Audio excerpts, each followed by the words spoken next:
Hello and welcome back to Dollars and Cents, your ultimate guide to navigating the financial world. Today, we're going to dive deep into a topic that has profound implications for everyone: inflation. This economic phenomenon isn't just reserved for economists and financial analysts, it affects all of us, from the way we plan our budgets to how we invest for the future. So, let's demystify inflation together. Inflation, at its core, is the rate at which the general level of prices for goods and services is rising and, as a result, the purchasing power of currency is falling. Think of it this way: over time, each dollar you hold buys a smaller percentage of a good or service. Central banks, like the Federal Reserve in the United States, try to manage inflation to keep it at a moderate level, striving to avoid extreme inflation, or even deflation, to keep the economy running smoothly.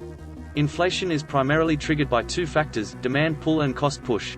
Let's break that down a bit.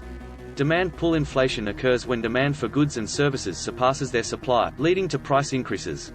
It's the basic principle of supply and demand at work.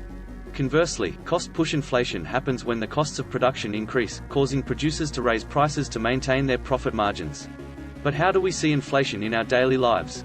Let's consider a simple example: the price of a loaf of bread. In 1980, you could walk into a grocery store and buy a loaf of bread for about 50 cents. Fast forward to today, and that same loaf of bread might cost you around $2. This price increase over time is a practical example of inflation. The same concept applies to larger economic measures. For example, in the 1950s, the average cost of a new house was around $16,000. Today, the median price of a new home in the US is upwards of $300,000. That doesn't mean that homes are inherently more valuable now, but rather it demonstrates that the purchasing power of a dollar has declined over time due to inflation. So why should we care about inflation? Moderate inflation is often seen as a sign of a healthy economy. It suggests that consumers are buying products, businesses are making money, and there's a general sense of economic activity. However, when inflation gets too high, it can trigger several problems. High inflation reduces the purchasing power of money, which means that the same amount of money can now buy fewer goods and services. This erosion of the monetary value can particularly affect people living on a fixed income, such as retirees, as their income doesn't increase along with the rise in prices. Inflation's impact extends to the world of investing as well. When inflation is high, investments offering a fixed return, like bonds, can become less attractive as the real value, the purchasing power, of the fixed return erodes over time.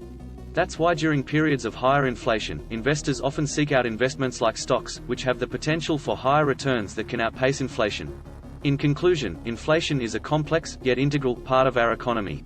While some inflation can be a sign of a healthy economy, too much inflation can lead to decreased purchasing power and impact investment decisions. That's why it's essential for everyone, not just investors and economists, to understand and monitor inflation trends. Thank you for joining me in this episode of Dollars and Cents.